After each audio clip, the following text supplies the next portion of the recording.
உடம்பு மாத்திரம் பத்தாது, மனசும் அது கூட சேர்ந்துடுது. எப்பவுமே மூச்சும் மனமும் என்பது விநாயகரும் முருகரும் போன்றது. அதனால் மண்மனம் எங்குண்டோ வாயு அங்குண்டு, மண்மனம் எங்கில்லை வாயு அங்கில்லை. அப்போது நமக்கு இந்த மூச்சுக்கும் மனசுக்கும் இந்த உடம்புக்கும் ஏதோ ஒரு கனெக்டிவிட்டி இருக்க தான் செய்யுது. அதன் பிறகு அறிவு. இந்த அறிவு என்பது என்ன நம்ம நினச்சிக்கிறோம், ரொம்ப முக்கியமான ஒரு விஷயம் என்னென்னு பார்த்தீங்கன்னா, எப்பொருள் யார் யார் வாய் கேட்பினும் அப்பொருள் மெய்ப்பொருள் காண்பதறிவு. அப்போது திருவள்ளுவர் சொல்லியிருப்பாங்க, ரொம்ப அழகாக சொல்லியிருப்பாங்க. இதில் குறிப்பாக ஒரு விஷயம் பார்த்திங்கன்னா, நம்மளுடைய உடம்பில் 9 வாயில். இந்த 9 வாயில் எவ்வளவு ரொம்ப முக்கியம் அப்படின்னு பார்த்தோன்னா, நம்மளுடைய இப்போ நம்ம பேசிகிட்டு இருக்கிற இந்த வாயை பயன்படுத்தி பேசுகிறோம். நம்ம உடம்புல முக்கியமான ஒரு பொருள் அப்படின்னு பார்த்தீங்கன்னா இந்த சுவாசம். இந்த சுவாசம் எப்பொழுது அவர்களுடைய வசமாகிறதோ, யாரெல்லாம் சுவாசிக்க தெரியுமோ அவர்களால் உள்ளே வாசிக்கவும் தெரியும். அப்போது இந்த உடம்பு நம்ம உயிரோடு இருக்கோம் அப்படின்றத வார்த்தை சொல்கிறோம் பார்த்திங்களா, அதற்கு முக்கியமான காரணம் இந்த எப்பொருள் யார் யார் வாய் கேட்பணும். நம்மளுடைய வாயை மூடும் பொழுது அந்த மூச்சோடைய கதி மேல் நோக்கியோ அல்லது கீழ் நோக்கியோ சென்று கொண்டே இருக்கும். அப்படி போயிட்டுருக்கும் பொழுது எப்பொருள் யார் யார் வாய் கேட்பினும், இதுதான் வான்பொருள், வான்பொருளோடு இணைக்கக்கூடிய தத்துவம். அப்போது எப்பொருள் யார் யார் வாய் கேட்பினும் அப்பொருள் அந்த பொருள். இந்த மெய்ப்பொருள் என்பது உடம்புல இருக்கக்கூடிய அந்த பொருள், அதை காண்பது அறிவு. எதிர்த்தாப்புல இருக்கிறவங்க பேசுகிறவங்கள வச்சு தான் எல்லாருமே எக்ஸாம்பிள் சொல்லியிருப்பாங்க. ஆனால் உண்மை என்னவென்றால் இந்த மெய்ப்பொருளுக்குள்ளே அந்த தத்துவம் சிவம் ஒளிஞ்சிட்ருக்கு அப்படின்றது தான். இதை பண்ணணுன்னு என்ன பண்ணலாம் அப்படின்னு பார்த்தீங்கன்னா, சரணாகதி ரொம்ப முக்கியம். ஏன்னா கதி என்பது நம்ம பேசிகிட்டு இருந்தோம். அப்போ சரண் ஆகும் கதி, அதுதான் சரணபவா அப்படின்னு சொல்கிற வார்த்தையாக இருந்தாலும் சரி, அல்லது இந்த மனம் மூச்சு அனைத்துமே சேர்ந்து எப்பொழுது அது சரணாகின்றதோ அப்பொழுது அந்த கதியானது ரொம்ப நீங்கள் எல்லாம் எதிர்பார்க்குற விஷயம் இந்த தெய்வம் அல்லது ஏதோ ஒன்று, நீங்கள் என்ன வேணாலும் அதுக்கு பேர் வச்சுக்கலாம். நான் சொல்கிறது உடம்புக்குள்ளே இருக்கக்கூடிய அந்த மூச்சு தான். திரும்பவும் இந்த சரணாகதியில் என்ன தேவைப்படுறது அப்படின்னு எல்லாம் சரண்டர்னு சொல்கிறோம். இல்லை, சரண்டர் கிடையாது. மூச்சு இந்த விதி மதி கதி என்று சொல்லுவார்கள், அந்த இடத்துல தான் அது ஒளிஞ்சிருக்கு. இந்த கதிக்கிட்டே வந்துடுறேன். கதி என்பது சரணாகும் கதி. அங்கே பரிபூர்ணம் சேரணும். பரி என்றால் ஓடிக்கொண்டே இருக்கின்றது, பூர்ணம் என்றால் ஸ்வீட்டு இனிப்பு. அதுவும் சேர்ந்துடுச்சுன்னா அவங்க அதை வெற்றி பெற்றுட்டாங்கன்னு அர்த்தம். நம்ம நிறைய பார்த்துருப்போம் சார். இந்த நம்ம இருமுடி அப்படின்னு சொல்லுவாங்க. இருமுடி என்பது நம்ம என்ன நினைக்கிறோம் அப்படின்னா, சங்கி 2 தாரை 1, இந்த 2 இடத்துல ஓடிட்டு இருக்கக்கூடிய இந்த மூச்சு. இங்கே நம்ம கோயிலுக்கு போகும்பொழுது தலைக்கு மேலே எடுத்துகிட்டு போயிருப்பாங்க. ரொம்ப முக்கியம், அது தலைக்கு மேலே இருக்குது. அப்போ தலைக்கு மேலே இருக்கக்கூடிய அந்த பொருளை யாரும் அனாவசியமாக நினைக்க மாட்டாங்க, அவசியம் என்று நினைக்கின்றார்கள். அப்போது இருமுடி தாங்கி இந்த 2 சைடில் ஓடிட்டு இருக்கக்கூடிய மூச்சை யார் ஒருத்தங்க தாங்குறாங்களோ, இருமுடி தாங்கி ஒரு மனதாகி குருவெனவே வந்தோம். குரு என்றால் என்ன அர்த்தம் அப்படின்னு பார்த்தீங்கன்னா, 18 படி நம்மளுடைய தொப்புள் பகுதியிலிருந்து தலைவருக்கும் போகக்கூடிய அந்த கதி என்பது சரியாக முயற்சி செய்து நாம் சாதனை செய்யும் பொழுது இருமுடி தாங்கி ஒரு மனதாகி குருவெனவே வந்தோம் சொல்லும் பொழுது அங்கே தன்னுள் இருக்கின்ற அந்த அகப்பொருள் வெளியில் தெரியுது. அவ்வளோதானே தவிர்த்து அனைத்து சொந்தங்களுக்கும் அன்பு வணக்கங்கள். பேச வாய்ப்பளித்த அனைவருக்கும் அன்பு வணக்கம். முக்கியமாக சொல்லணும்னா thanks to all my guys, yogis. Actually running out of time for dinner. Thanks to all, especially all yogis. Magesh ji, thank you. We have a book launch and audio launch, so I'm closing my. Thank you sir, thank you. Dayananda சுவாமிகளுடைய திருவடிகளை மனம் மொழி மெய்களால் வணங்கி மகிழ்ந்து, அவர் பொன்விழா, வைர விழா, பவள விழா, முத்து விழா, 100ஆண்டு விழா கண்டு எல்லா சிறப்புகளையும் இந்த உலகத்திற்கு அள்ளி வழங்க வேண்டும் என்று எல்லாம் வல்ல இறைவனை பிரார்த்தித்து கொண்டு அவரை வாழ்த்தி வணங்குகிறேன். நல்ல ஒரு கைத்தட்டல் கொடுக்கலாமே. இதில் என்ன ஒரு பெரிய பிரச்சனைன்னா, நான் பேசுகிறது ஒரு சிலது தான் புரியும்னு நினைக்கிறேன். நானும் எவ்வளோ முயற்சி பண்ணுறேன் ஹிந்தி படிக்கிறதுக்கு முடியல. ஏன்னா அந்த மொழி ஒரு மனிதனை இணைக்கிறது இல்லைங்களா? எந்த மொழியும் நல்ல மொழி தான். அப்போ நான் படிக்கிற காலத்தில் இருந்தவங்க அந்த மொழி நல்லது இல்லைன்னாங்க. இப்போ அவங்க வீட்டில் எல்லாருக்கும் அது நல்ல மொழியாக தெரியுது. ரொம்ப சிரமம். என் அன்பு தம்பி மதுரை ராமகிருஷ்ணன் அவர்களே, நம்முடைய ஆதித்யா மீடியாவிலிருந்து வருகிற தம்பி பேர் ஞாபகம் இல்லை, நண்பர்களே, அருமை நண்பர் விஜய் அவர்களே, இந்த பிறந்தநாள் விழாவிலே, சுவாமிஜியினுடைய பிறந்தநாள் விழாவிலே விருது பெறுகிற விருதாளர்கள் அனைவரும் பாக்கியசாலிகள், புண்ணியவான்கள். ஏன்னா இந்த நல்ல நாளில் ஒரு மகிழ்ச்சிக்குரிய விருதை அவர் திருக்கரங்களினாலே பெறுவது என்பது பெரிய சிறப்பு. எல்லாருக்கும் இந்த விருது கிடைச்சிடாது, இன்னாருக்கும் இந்த இடத்துல கிடைக்கணும்னு இருக்குது. இந்த இடத்துல நான் வந்து கண்டுபிடித்த 2 பெரிய சிறப்பு என்னன்னா, எந்த சூழ்நிலையிலும் தர்மம் தளராது. பண்புடையார் பட்டொன்று உலகம் அகுதின்றேல் மண்புக்கு மாய்வது மண்ணுன்னு திருவள்ளுவர் சொன்னார். இந்த உலகத்தில் எந்த மூலை முடுக்கில் ஏதாவது ஒரு இடத்தில் ஒரு நல்ல ஆத்மா, நல்ல புண்ணியவான் இருந்தால் அவருக்காக இந்த உலகம் வாழும் என்றால் அந்த ஒருவர் என்பது நம்முடைய குருஜியாக நமக்கு இப்பொழுது இன்றைக்கு பிறந்த நாள் விழா. அவருடைய பார்வையில் தான் நல்லதெல்லாம் படும். இன்னைக்கு பார்த்தீங்கன்னா இந்த 2 சகோதரர்களை நான் நெஞ்சார பாராட்டணும். இல்லை, பெரிய விஷயம். இந்த குடியாத்தம் பகுதியில் இருக்கிற ஸ்ரீகாந்த் இருக்காரா சார்? எவ்வளோ பெரிய விஷயம் சார் அது. இதெல்லாம் சாத்தியமாகாது என்று விலகி கொண்டு போகிற தன்னுடைய சுயநலத்தை மற்றும் பார்த்து கொண்டிருக்கக்கூடிய இந்த காலகட்டத்தில் எத்தனை எதிர்ப்புகள் வந்தாலும் நான் இந்த பொதுநலத்தை பாதுகாப்பேன் என்று கையில் எடுத்துக்கொண்டு செயல்பட்டு கொண்டிருக்கக்கூடிய ஸ்ரீகாந்த் நிறைய வலிமைகளை பெற்று அவருக்குன்னு ஒரு கூட்டம் ஆதரவு பெருகும், நிச்சயமாக பெருகும். ஏன்னா அது இப்போ தெரியாதுங்க, போக போக வருங்கால சமுதாயம் அவரை வாழ்த்தி பின்பற்றுவதற்கு ஒரு நல்ல வழிகாட்டுறார். அதே மாதிரி ஆம்புலன்ஸ் மணிகண்டன், உண்மையிலே நெகிழ்ந்து போனேன். நல்ல கைத்தறி கொடுத்த 2 பிள்ளைகளுக்கு. என்ன இந்த 2 பிள்ளைகளுக்கும் ஒரு பெரிய சிக்கல் என்ன தெரியுமா? ஸ்ரீகாந்துக்கோ மணிகண்டனுக்கோ வெளியில் இருக்கிற பிரச்சனையை விட அவங்க வீட்டில் இருந்தால் பிரச்சனை அதிகம். உனக்கு என்ன இந்த வேலை, சம்பாரிச்சோமா சாப்பிட்டோமா இடத்த வாங்கினோமா வீட்டை கட்டணுமான்னு போகிறத விட்டுட்டு இதெல்லாம் எதுக்குன்னு கேட்கக்கூடிய சூழ்நிலையையும் ஜெயித்து விட்டு சமுதாயத்தினுடைய ஒரு சிற்பியாக, ஒரு அங்கமாக, ஒரு முன்னோடியாக திகழ்கிறார்கள் என்றால் உண்மையிலே மணிகண்டனுக்கெல்லாம் இந்த எண்ணம் எப்படி வந்ததுன்னே தெரியல. நானும் சிந்திச்சு பார்க்குறேன். ஒருத்தருக்கு அண்ணன் இந்த எண்ணத்தை கொடுத்திருக்கிறார், இன்னொருவருக்கு தம்பி இந்த எண்ணத்தை கொடுத்திருக்கிறார். ஒன்றை இழந்தாலும் 1 லட்சம் 1 கோடியை ஈடாகாத ஒரு உயரிய செயலை 2 பேருமே கையில் எடுத்துக்கொண்டு செயல்படுகிறார்கள் என்றால் இந்த சுவாமிஜி, நம்முடைய சுவாமிஜியினுடைய பிறந்தநாள் விழாவிலே அவர்களையும் நான் வாழ்த்த கடமைப்பட்டிருக்கிறேன். அன்பானவர்களே, நம்முடைய குருஜியினுடைய தனி பெருமை, தனி சிறப்பே என்னன்னா, அன்புதான் உலகத்தை ஆளும், அன்புதான் முக்கியம் என்று முன்னிறுத்துகிறார். அன்புக்கு நிகரானது உலகத்தில் எதுவும் கிடையாது. அந்த அன்பினுடைய வெளிப்பாடாகத்தான் நம்முடைய குருஜி அவர்கள் இந்த பிரபஞ்சத்திற்கு சொல்லக்கூடிய செய்தி என்னன்னா, எல்லாரையும் சமமாக பாவிப்பது. இவருக்கு ஒரு இது, இவருக்கு ஒரு சிறப்பு, அவருக்கு ஒரு சிறப்புன்னு இல்லாமல் எல்லாரும் சரி நிகர் சமம். நம்பங்க மகாகவி பாரதி அந்த சரி நிகர் சமம் என்ற அழகிய சொல்லுக்கு சிறந்த உதாரணமாக நம்முடைய குருஜி அவர்கள் செயல்படுவது தான் மிகப்பெரிய சிறப்பு.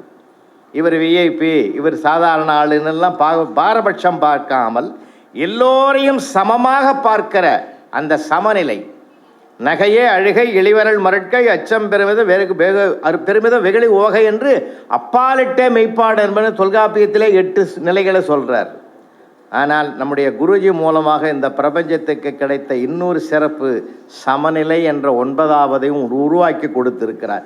எல்லாரையும் சமமாக பார்.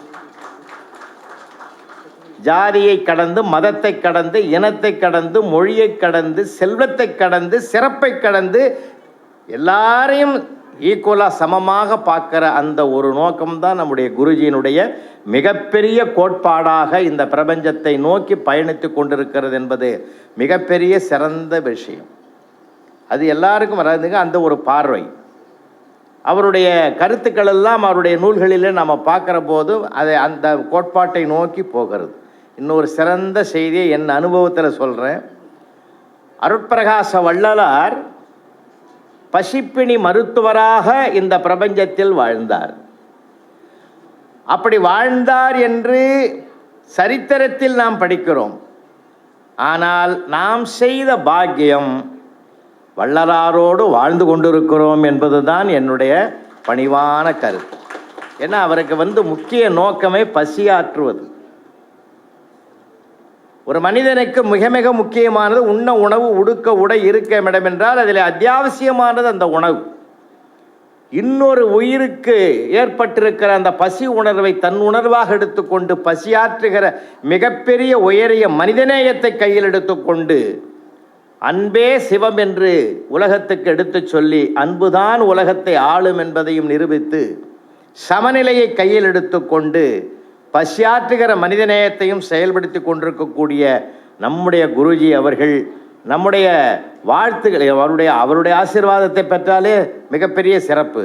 நாம் வாழ்த்தணும். இருந்தாலும் இன்றைக்கு பிறந்தநாள் விழாவை அவருடைய பிறந்தநாளை நம்முடைய பிறந்தநாள் விழாவாக நாமே மகிழ்ந்து கொண்டாடுகிற ஒரு குதூகலமான ஒரு நல்ல நாளிலே அவருடைய வாழ்த்தை அவருடைய ஆசீர்வாதத்தை பெறுகிற ஒரு பெரும் பாக்கியம் நமக்கு கிடைத்திருக்கிறது. சொல்லுவாங்க எல்லாமே குருவிலா வித்தை பாழ்னு சொல்லுவாங்க. மாதா பிதா குரு தெய்வம் என்பது தான் நம்முடைய இந்திய தேசத்தினுடைய மிகப்பெரிய ஆணிவேர். குருவில்லாமல் எதுவுமே செயல்பட முடியாது.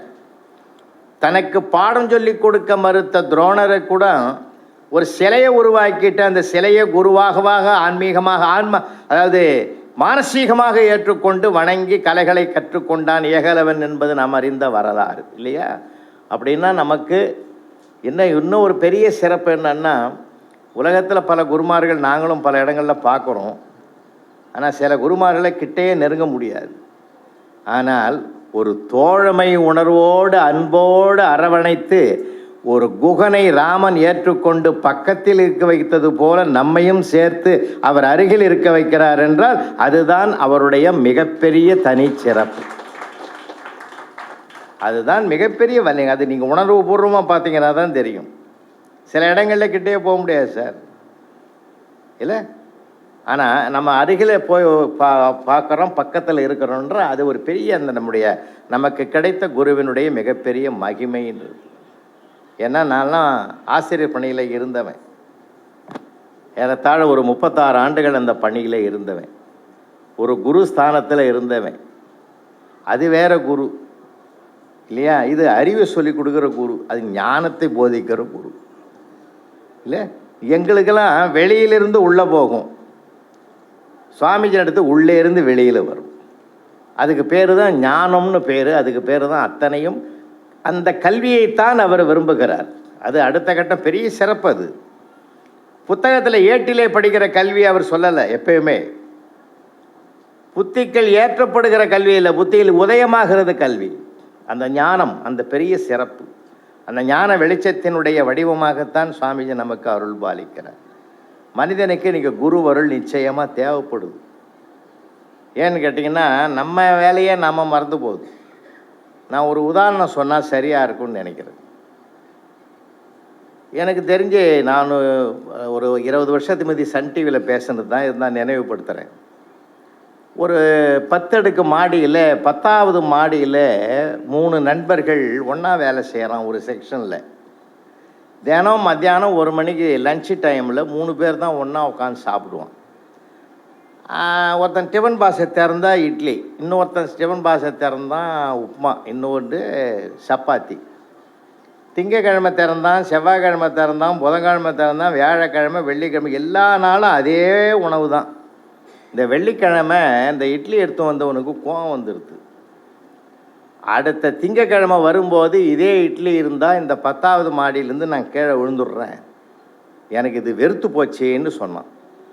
இவனே சொல்லிட்டானே சீனியரு, நாம் சும்மா இருக்கலாமான்னு அடுத்தவன் உப்மாவுக்காரன் நானும் அதே மாதிரி தான், இதே உப்மாவை வச்சான்னா நானும் விழுந்துடுறேன்னா. மூணாவது இருக்கிறவன் சப்பாத்திக்காரன் சொன்னான், நீங்கள்லாம் இது மாதிரி ஒரு முடிவு எடுத்தால் நான் மட்டும் சும்மா இருப்பேனா, நானும் அதே முடிவில் தான் இருக்கிறேன்னா. திங்கக்கிழமை வந்தது சார், மத்தியானம் 1 மணிக்கு 3 பேரும் ஒன்றா உக்காந்து அவன் லஞ்சு பாக்ஸை திறந்தான். இப்போ குலதெய்வத்தெல்லாம் வேண்டிக்கின்னு திறந்தான். அதே இட்லி, அதே உப்புமா, அதே சப்பாத்தி. இந்த இட்லி எடுத்து வந்தேன், நான் சொன்ன சொல்ல காப்பாற்றணுமேன்னு மேலேருந்து கீழே விழுந்துட்டான் சார், ஃப்ராக்சர் ஆகி கிடக்கிறான். அந்த உப்புமாவுக்காரனும் அவனே சொன்ன முடிவு தானே, நாமனும் வழி முடிஞ்சேன்னு அவனும் விழுந்துட்டான். இந்த சப்பாத்தி காரனும் சைலண்ட்டாக போய் விழுந்துட்டான். 3 வீட்டுக்காரனுடைய அம்மாக்கள் ஒய்ஃப் வந்தாங்க. இட்லிக்காரம்மா சொல்லிச்சு, இங்கே ஆளுக்கு அந்த மாதிரி ஒரு முடிவு எடுக்க மாட்டான், யாரோ ஒருத்தன் சொல்லி கொடுத்து தான் என் ஆளை கெடுத்துட்டான்னு அந்த அம்மா அழ ஆரம்பிச்சிது. இந்த உப்புமாக்காரன் என்ன சொல்லிச்சு, அப்படிலாம் சொல்லாதே, என் வீட்டுக்காரன் அப்படி தான், உன் வீட்டுக்காரன் தான் சொல்லியிருப்பானோன்னு அது சொல்லிச்சு. இந்த சப்பாத்திக்காரம்மா எதுவுமே அழலை, ஆரவாரம் பண்ணலை, ஓரமாக உட்காந்துங்குது. இந்த 2 பெண்களும் கேட்டாங்க, ஏம்மா உங்கள் வீட்டுக்காரன் தானே கீழே விழுது பாதிக்கவலர், ஏன் கம்முன்னு இருக்கிற, அழலையா? அதெல்லாம் ஒன்றும் இல்லை, நீங்கள்லாம் வருத்தப்படுறதுல நியாயம் இருக்குது. இந்த ஆள் தான் டெய்லி சப்பாத்தியை போட்டுன்னு வரான். இவன் இப்படி ஒரு முடிவு எடுத்திருந்தான்னா இவனே மாற்றி நின்றுருக்கலாம்ல. இவன் எதுக்கு செஞ்சு அதையே கொண்டு வந்து அதையே செஞ்சான்? ஏன்னா தான் செய்வது என்னவென்றே அறியாமல் போகிற சமுதாயத்தில் தான் நம்ம அதிகமானவர்களை பார்க்குறோம். உண்மையா இல்லையா? நாம அதான் தன்னை அறியும் தனக்கொரு கேடில்லைன்னார் திருமூலர். தன்னை அறிஞ்சிட்டாலே எல்லாம் எந்த கேடும் வராது சார். அது ஒரு குருவினால் தான் நமக்கு சாத்தியமாகும். அந்த குருவருள் நமக்கு சுவாமிஜி மூலமாக பல உண்மையான செயல்பாட்டுக்கு ஏற்றுக்கொள்ளக்கூடியது தான் நமக்கு அவர் தர்றார். ஏன்னா அதனால தான் அற்பரகாச வள்ளலாருன்னு சொன்னார், அன்பெனும் பிடியுள் அகப்படும் அலையன்னார். அன்புக்கு கட்டுப்படாத உலகமே கிடையாது. இந்த அன்பு என்பது தான் ஒரு மனிதனைய ஈர்க்கக்கூடியது. அந்த எளிமையான அன்பு, எளிமைத்தன்மையை கொடுக்கறதும் அந்த அன்பு தான். அதைத்தான் ஐயா அவர்கள் ரொம்ப நம்முடைய குருஜி அவர்கள் நமக்கு கற்றுத்தருகிற மிகப்பெரிய பாடம். இந்த 43வது பிறந்த நாளை அவர் இவ்வளவு குதூகலமாக சென்றாண்டு நாங்கள் வந்தோம். 42க்கு வந்தோம், இப்போ 43 வரும். தொடர்ந்து பொன்விழா, வைரவர 60, 70 எல்லாத்துக்கும் நாங்கள் வருவோம். அவருடைய அருள் நம்மக்கிட்ட இருக்கிற வரைக்கும் நம்ம வந்துக்கிட்டே இருக்கலாம், நம்ம வாழ்த்துக்கிட்டே இருக்கலாம். அதனால் அவருடைய அந்த யோகாசன முறைகளெல்லாம் பார்க்குற போது ரொம்ப வியப்பாக இருக்குது. இந்த சமுதாயத்தில் ஒரு மனிதனை நீண்ட ஆண்டுகள் வாழ வைக்கக்கூடிய மிகப்பெரிய சிறப்பு. அதில் தான் அவ்வளவு ஞானமும் அடங்கி இருக்கிறது. நாங்களும் ஒரு வகையில் ஒரு வைத்தியர்கள், பல நோயாளிகள் நாங்கள் டாக்டர்கிட்ட அனுப்பாத பாதுகாத்துக்கின்னு வரோம். அதில் எனக்கும் பங்கு உண்டு, தம்பி ராமகிருஷ்ணனுக்கும் பங்கு உண்டு. ஏன்னா நாங்கள் பல கூட்டங்களை நாங்கள் பார்க்குறோம், போகிறோம், வரோம். ஒரு குருவும் மாணவனும் அமைவது என்பது லேசான விஷயம் இல்லை. அந்த குரு சீடனை நம்மளாம் இவ்வளோ பேர் டிவோட்டிஸாக நம்ம இருக்கிறோம். நமக்கு தெரியுது அந்த ஆத்மார்த்தமான அந்த ஞானத்தினுடைய வெளிச்சத்தை நம்ம உணர்கிறோம். ஆனால் இங்கே ஆசிரியர் மாணவர் குருன்றது வேறு விஷயங்க. எங்களுக்கு தான் பக்குவம் வந்தது. நாங்கள் அவங்களுக்கு பக்குவத்தை உருவாக்குறத விட அவங்களால தான் எங்களுக்கு பக்குவம் வந்ததுங்க. ஏன்னா அந்த பக்குவத்தை பற்றி நாங்கள் பல இடங்களில் பாடம் கேட்டதுனால நாங்கள் பதற்றமடையவே மாட்டோம். அதுதான் முக்கியமானது. இன்னும் சொல்ல போனால் இந்த மகான்களுடைய அருட்பார்வையினால எங்களுக்கு கிடைத்த பலன் என்னன்னா, தாக்குதலை கூட தாங்குதலாக மாற்றிக்கொள்ளுகிற பக்குவத்தை நாங்கள் பெறுவோம். ஏன்னா இதே கும்பகோணத்துக்கு நான் ரோட்டரி மீட்டிங் பேச போயிருந்த போது எங்கள் வீட்டம்மா சொல்லிச்சு, உனக்கு கும்பராசிக்காரன், அங்கே கும்பேஸ்வரரை போய் தரிசனம் பண்ணிட்டு வா அப்படின்னு. சரிம்மான்னு சொல்லி ஒரு கடையில் போய் ஒரு 100 ரூபாய் எடுத்து கொடுத்து அந்த பூஜை தட்டு கொடுப்பான்னு அவன் பூஜை தட்டை எடுத்து கொடுத்தான். அதில் பார்த்தா தேங்காய் இருக்குது, வாழைப்பழம் இருக்குது, கற்பூரம் இருக்குது, எல்லாம் இருக்குது, பூ இருக்குது. எப்பா முக்கியமானது இல்லையப்பான்னு கேட்டேன். என்ன சார் முக்கியமானது? எல்லாம் தான் இருக்குது அப்படின்னா. முக்கியமானது வெத்தலை பாக்குடா, அதுதான் முக்கியம். 2 வீட்டு ஏன் சார் வெத்தலை பாக்கு அவ்வளோ முக்கியம்னா, ஒன்று கேட்டுட்டேன், கேள்வி கேட்ட பதில் சொல்லணும், என் கடமை இல்லையா? 2 சம்பந்தி கூட பொண்ணு வீட்டுக்காரனும் புள்ள வீட்டுக்காரனும் தட்டு மாற்றிக்கிறான். என்ன தட்டை மாற்றிக்கிறான்? வெத்தலை பாக்கு தட்டை தான் மாற்றிக்கிறான். ஏன் தெரியுமா? சிலது செடியில் கிடைக்கும், செடி அதோடு நின்றுடும். சிலது மரத்தில் கிடைக்கும், மரம் அதோடு நின்றுடும். ஆனால் கொடிக்கு அளவே கிடையாது, எத்தனை கிலோமீட்டர் வேணாலும் படர்ந்து போயிட்டே இருக்கும். அந்த கொடியில் கிடைக்கிற வெத்தலையை கொண்டு வந்து மாற்றிக்கிறது ஏன் தெரியுமா? உன் உறவும் என் உறவும் கொடி போல் படரணுன்றதுக்கு தாண்டா வெத்தலையே நம்ம வைக்கிறோம். அப்போ பரமாத்மாவுக்கும் ஜீவாத்மாவுக்கும் இருக்கிற தொடர்பு பிறவிதோறும் தொடரணுன்றதுக்கு தாண்டா இந்த வெத்தலை பாக்கையை வைக்கணும். இவ்வளோ செய்தி இருக்குதா சார்? இவ்வளோ தெரிஞ்சிருந்தால் நான் வாங்கியாந்து வச்சுருப்பேனே, அடுத்த முறை வச்சிடுறேன் சார், ப்ளீஸ் கோச்சிக்காதீங்க, 3வது பெட்டி கடையில் கேளுங்க, அவன் வச்சிருப்பான்னு. சரி, நான் அங்கிட்ட போய் ஒரு 5 ரூபா நோட்டை எடுத்து கொடுத்து வெத்தலை பாக்கு விட்றா தம்பின்னு கொடுத்தான் சார். வாங்கி எண்ணி பார்த்தா 2 வெத்தலை 2 பாக்கு இருக்குது. நான் கேட்டேன், கூட 2 வெத்தலை வைக்கக்கூடாதான்னு. நான் படிக்கிற காலத்தில் நீ கூட 2 மார்க் போட்டிருந்தீங்கன்னா நான் ஏன் அந்த கடை வைக்கிறேன்னா சார், நான் ஏன் இந்த கடை வைக்கிறேன்னா அப்போ தான் எனக்கு பகீர்னு ஆச்சு. அப்படின்னா நீ யாருன்னு கேட்டேன். குரோம்பேட்டையில் உங்ககிட்ட தான் படித்தேன்னா. குரோம்பேட்டையில் படிச்சுட்டு என்னடா கும்பகோணத்தில் வேலைன்னு. எங்கள் சித்தப்பாக்கு புண்ணியத்தில் இந்த கடை வச்சு கொடுத்தாரு, நடக்குது, என் வாழ்க்கை நடக்குதுன்னா. அப்போது நான் எதையுமே எளிமையாக எடுத்துக்கிற பக்குவம் எங்ககிட்ட நாங்கள் தான் குருன்னு நினைக்கிறதே கிடையாது. என்கிட்ட படிக்கிறவன் அவன். ஆனால் எங்களுக்கு இப்படிப்பட்ட ஞான வள்ளல்கள் கிடைத்ததனால் அவருடைய அருட்பார்வை தினம் இல்லை, ஒரு முறை பட்டாலே போதுங்க, எங்களுக்கு 1 வருஷம் டானிக் வைப்ரேஷன் நல்லா உள்ளே ஓடிக்கிட்டே இருக்கும். பல ஞானிகளை நாங்கள் பார்த்துருக்குறோம். காஞ்சி மகாபெரியவனை நான் தரிசனம் பண்ணவன் நான். ஆமாம், அதெல்லாம் பெரிய புண்ணியங்க. அவர் தான் சொல்லுவோம், மகாபெரியவர் சொல்கிற வார்த்தை அதுதான், உலகம் ஒரு வீடு, இந்தியா அதன் பூஜை அறைன்னுவார். அப்படி ஒரு பக்தி மார்க்கத்திலே பயணிக்கக்கூடிய ஒரு எது ஆன்மீகம் என்பதை சுவாமிஜி நமக்கு விளக்கிறார். எது ஆன்மீகம்? ஆன்மீகம் என்பது எது என்று கேட்டால், உண்மையான அன்பை எவன் ஒருவன் கையில் எடுத்துக்கொண்டு அடுத்தவனுடைய அடிவயிறு பசியை தீர்ப்பதற்கு மருத்துவனாக மாறுகிறானோ அதுதான் உண்மையான ஆன்மீகம். நான் படித்த கல்வி எனக்கு சம்பாத்தியத்தினை கொடுத்து எனக்கு என்னை உயர்த்துவதற்காக அல்ல, இந்த பிரபஞ்சத்தை உயர்த்துவதற்கான கல்வியாக அது இருக்க வேண்டும். அதனால்தான் சுவாமி விவேகானந்தர் சொன்னார், கல்வி என்பது ஏற்கனவே மனிதனிடம் மறைந்து கிடக்கும் மறுமலர்ச்சியினர். எவ்வளோ பெரிய விஷயம் சார். இன்றைக்கு நம்ம சுவாமி விவேகானந்தர் நம்ம கூட இல்லை, அருட்பிரகாச வள்ளலார் நம்மக்கிட்ட இல்லை. ஆனால் அவர்களெல்லாம் சேர்ந்த ஒரு ஞான பெருவள்ளலாக நம்முடைய குருஜி நம்மிடத்தில் எளிமையாக இருந்து நல்வழி காட்டுகிறார் என்றால் அது நாம் செய்த புண்ணியம், நாம் செய்த பேரு. அந்த மகான் மேலும் மேலும் பல ஆண்டுகள், நம்முடைய 100 ஆண்டுகளையும் வெற்றி கொண்டு, அது என்னமோ இந்த வருஷம் எனக்கு பெரிய சிறப்பு என்ன தெரியுங்களா? அண்ணா ஒரு 3 மாதத்துக்கு முந்தைய அண்ணா நகரில் ஒரு பாட்டிக்கு 101வது பிறந்த நாள் விழாவில் பேசிட்டு வந்தேன். உண்மையிலே பெரிய விஷயம் இல்லை அது. அந்த அம்மாவுக்கிட்ட ஆசீர்வாதம் வாங்கிறதுக்குன்னே போனேன். அதே மாதிரி இப்போ சமீபத்தில் 103வது வயதை தொடங்குகிற ஒரு பெரியவருக்கு நான் போன 10 நாளைக்கு முந்தி தான் பேசிட்டு வந்தேன். அது மாதிரி நமக்கு நிறைய ஒரு இறைவனுடைய அருளால் கிடைத்த ஒரு பெரிய வாய்ப்பு. இதில் என்ன பெரிய சிறப்புன்னா, சாதாரண மானுட வாழ்க்கையை கையில் எடுத்து கொண்டவர்களை நம்ம வாழ்த்துவதை வணங்குவதை விட இன்றைக்கு பிரபஞ்சத்தை நோக்கி பயணிக்கக்கூடிய குருவருளில் நிறைந்திருக்கக்கூடிய நம்முடைய மகானவருடைய பிறந்த நாளிலே நாம் ஒரு அங்கமாக கலந்து கொண்டு அதிலே பங்கு பெறுவது என்பது மிகப்பெரிய நாம் செய்த புண்ணியம். அதுதான் நான் நினைக்கிறது. நம்முடைய அவங்கெல்லாம் இறங்கி வர்றது 2 விஷயத்தை நான் சொல்லி முடிச்சு விட்றேன். நம்ம எப்பயுமே ஒரு மனிதன் எப்பொழுது ஏற்றமடைய முடியும்னா சுவாமிஜியினுடைய அருளில் அதுதான். எந்த ஒரு மனிதன் தன்னை இறங்கி வருவதற்கு தயார்படுத்தி கொள்ளுகிறானோ அந்த மனிதனால் பல ஏற்றங்கள் இந்த சமுதாயத்தில் உருவாகும் என்பதற்கு அவர்களே சாட்சியாக இருக்கிறார் என்று நாம் பெருமையோடு நாம் இதை வணங்கி அவர்களுடைய திருவடிகளை வணங்கி மகிழ்ந்து அவர்களை ஆத்மார்த்தமாக நாம் வாழ்த்துவோம்.